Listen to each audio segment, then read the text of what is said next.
do these every week or twice a week, just to give you guys more information and really to help you guys grow, right? And today we are going to talk about as we interact with more and more businesses, we are seeing that Facebook group owners make these mistakes, and it's almost like as you interact with them, you see these common mistakes more and more and more, and you're like, wait, why do people do that all the time? Right. So in this one we're going to cover like three mistakes that Facebook group owners make, and Vanessa is going to tell us all about that first one. Go ahead. Absolutely. The first mistake that normally Facebook group owner does is overlooking the power of the 3 entry questions. So if you're one of those, listen in. Don't just ask random questions. Make them purposeful, strategic, and geared towards understanding and serving your community better. This is all about pre-qualifying your audience and finding out who's ready now. So what we've seen is that people forget to either ask these questions, or Facebook owners either forget to ask these questions, or they, even when someone doesn't answer them, they would accept, those people who are trying to join their group. And so the reason why that's not necessarily ideal is because you don't know if these people who are trying to join your group are the right people for your community, right? And there's also that protection factor that Vanessa actually talked about in one of our calls today, right? This is one way for you as a Facebook owner to protect your group and your community, right? Let's go ahead and move on to mistake number 2, and this one is about engagement.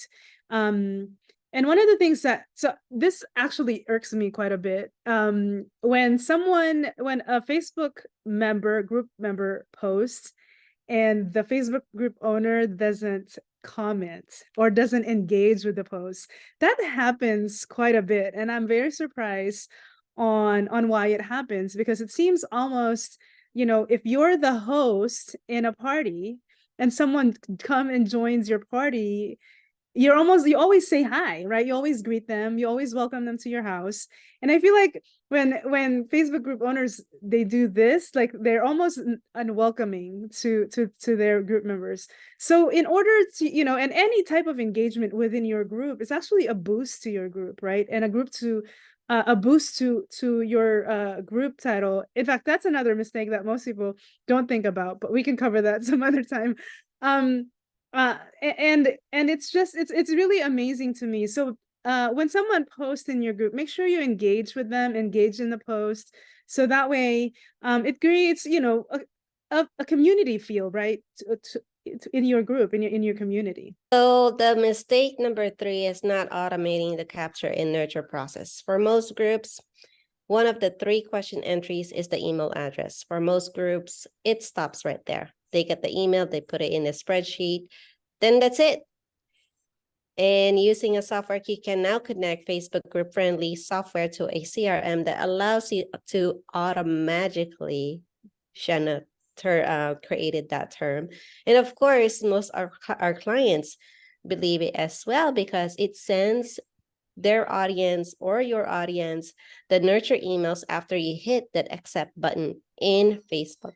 You can even create a response-related automations. For example, if one of your questions is about booking a free call with you, which one of our clients just made a testimonial out of that, from 0 to 59 clients, started with nothing, and then now she has 59 emails.